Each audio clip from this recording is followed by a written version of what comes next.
Ghana. Let me start first by wishing you all a happy, healthy, productive, and a prosperous new year. Secondly, I wish to express formally my profound gratitude to His Excellency the President for the opportunity given me to serve the good people of Ghana in his administration over the last 6 years, and for graciously accepting my resignation as Cabinet Minister responsible for trade and industry with effect from the 16th of January 2023. Thirdly, I wish to use this platform to formally announce my decision to contest the flag bearership of the new Patriotic Party when the party officially opens nominations for that purpose. His Excellency the President, Nana Addo Akufo-Addo, has been a good friend of mine and will always remain so, based on our shared commitment to the ideals and principles that inspired the founding fathers of our great party, the new Patriotic Party. We have competed in the past, but have always worked together thereafter. The President has laid a strong foundation for the socio-economic development of our country, although I believe there are things that could have been done differently.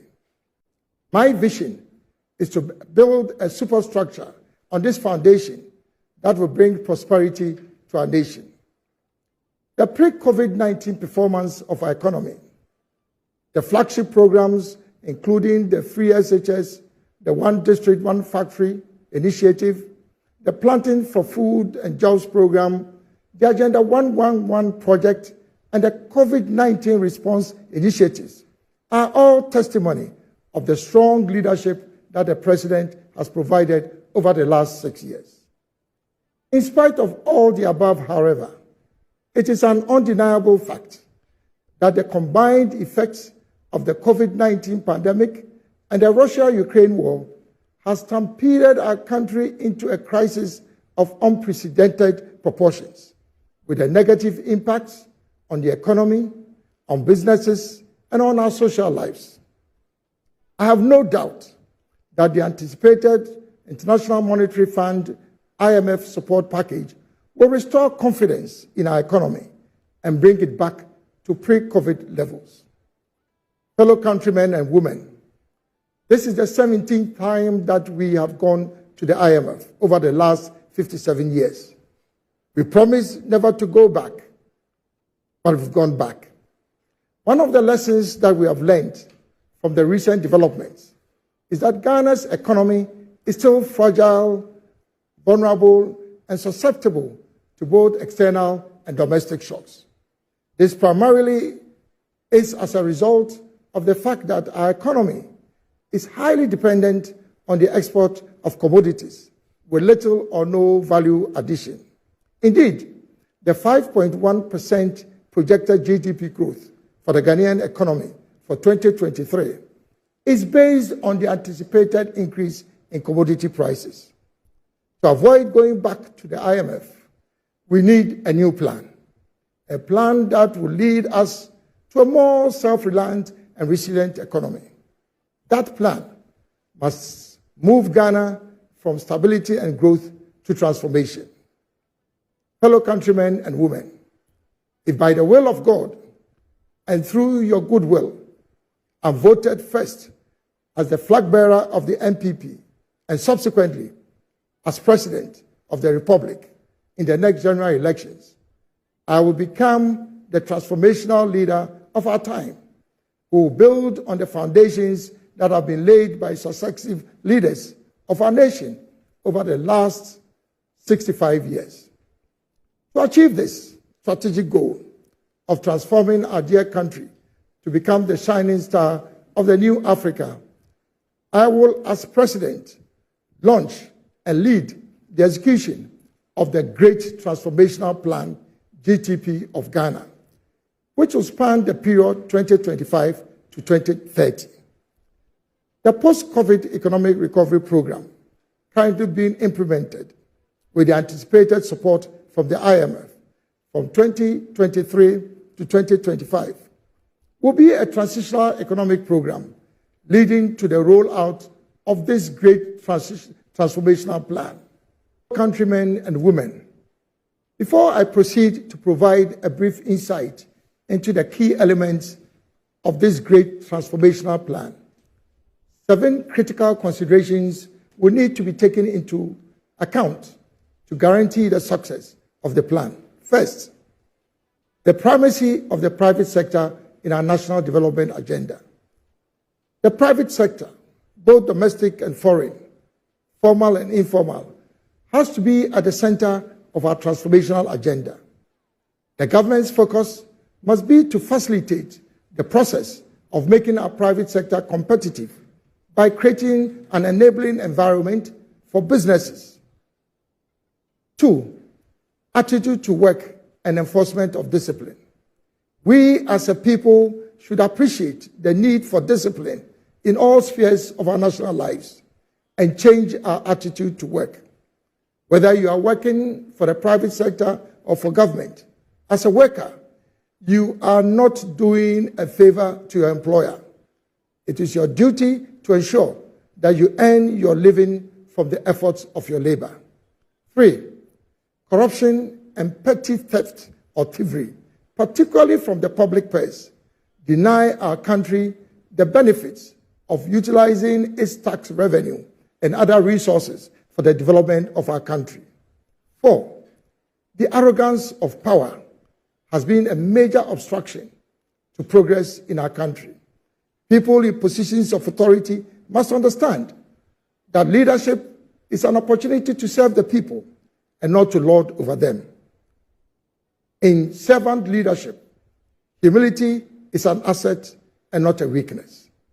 5, passion for excellence.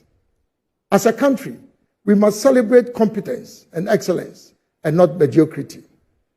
6, as a people, we must focus more on getting things done than just talking. Ghana is gradually becoming a NATO country. No action, talk only. We need to remember that the use of time is a zero-sum game. What Ghana needs now are solutions and actions, not debates. 7, and last but not the least, politics in Ghana is too divisive. This keeps out some of our best talents in offering themselves for political appointments. Yes, we pride ourselves as being the bastion of democracy in Africa, but that does not mean that we should allow partisan politics to destroy our collective interests. These 7 critical considerations outlined above will provide what I would describe as the soft power for the effective implementation of our great transformational plan. Fellow countrymen and women, let me now provide a brief synopsis of the great transformational plan. The GTP will be anchored on the following key pillars. 1, a strong macroeconomic environment.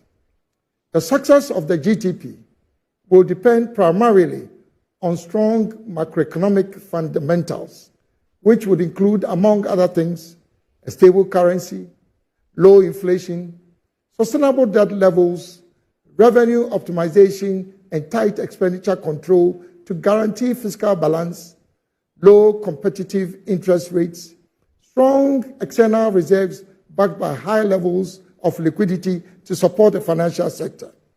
To a large extent, the IMF support program, when fully executed, will create the appropriate conditions that will underpin the great transformational plan. 2, a new agricultural revolution, in brief, NAR for Ghana. The NAR will be based on 5 critical elements. 1, optimizing value to farmers by the establishment of farmer-owned large-scale commercial farms and processing facilities, which will bring the full benefits of the agricultural value chain to farmers. 2, introducing technology and innovation into agriculture through research and development in agronomy, mechanization, irrigation, and plantation management. This will build on the foundations laid by the Planting for Food and Jobs and Planting for Export and Rural Development programs.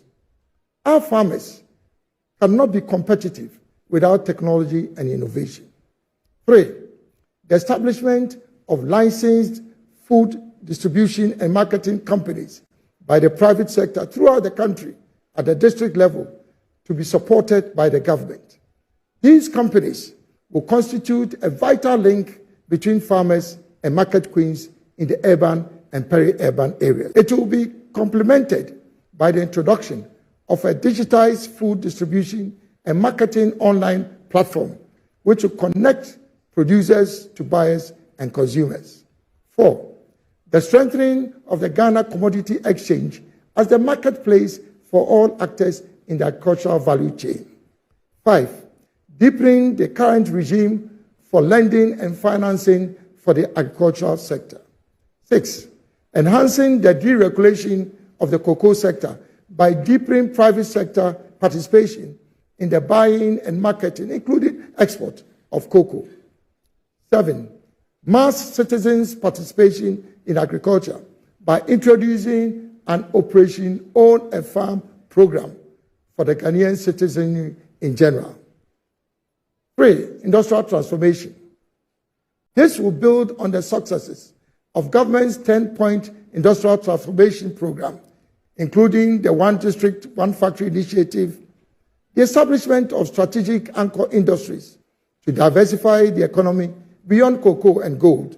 For example, the automobile assembly, garments and textiles, pharmaceuticals, and the petrochemical industry. Enhancing the growth and development of small and medium enterprises. Establishment of industrial parks and special economic zones, and supporting domestic retail trade and distribution. 4, accelerated infrastructure development. Promoting private sector financing for public infrastructure such as roads, railways, ports and harbors, water supply systems, public housing, etc., which will reduce government's exposure to the financing of such infrastructure projects. 5, digital mainstreaming. Digitalization will be mainstreamed in all government and public sector activities, building on the current work led by the Ministry of Communication and Digitalization. 6, energy security and diversification. Greater emphasis to be placed on developing renewable sources of energy by fast-tracking the execution of government's energy transition strategy, including but not limited to nuclear and hydrogen energy. 7, decarbonization and climate resilience. Scaling up government's current efforts at reducing Ghana's carbon footprints and facilitating access to the carbon trading markets, as well as establishing mechanisms to strengthen the country's preparedness against the negative effects of climate change. 8, national security and defense optimization.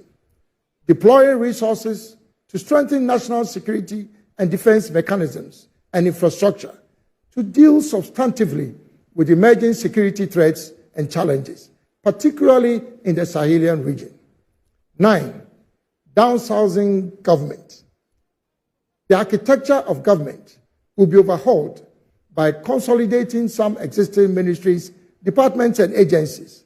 This will mean running a lean government structure that would ensure operational efficiency and effectiveness in the delivery of government services. 10, strategic engagement with the international community. Ghana's diplomatic and economic relations with the international community under the GTP will be predicated on the principle of positive neutrality based on the strategic interests of Ghana, as well as our shared commitments for the preservation of peace around the world and respect for humanity. I will, in the next several months, provide further details of this great transformational plan in the new Alan Kay Primetime Talk Show to be introduced. I will also seek inputs from the people of Ghana as I go round in the regions and districts on my campaign tours. Fellow countrymen and women, the execution of the GTP will require our collective efforts irrespective of our political orientation, ethnicity, or religion. It will lead to a new dawn of restoration, rebuilding, and reward. The future of our country is bright. I want you, fellow countrymen and women, to make me your next president when the time comes, and you will see a significant difference in your lives. Fellow countrymen and women, I want you to invest in your own future by supporting my campaign. I will therefore be launching a mass Kitwa campaign and adopt a constituency initiative which will afford Ghanaians from all walks of life the opportunity to be a part of my campaign. For all those who will have the honor and privilege of being delegates to select the flag bearer of our great party, the MPP, please remember Alan Chamatin is your candidate to win power for you in 2024. Together, we shall break the eight. As we do say in our local Ghanaian dialects, Achia na emui, symbolizing hope. Musa daka dayo, sabodamfani gobe. Let's sacrifice for the future.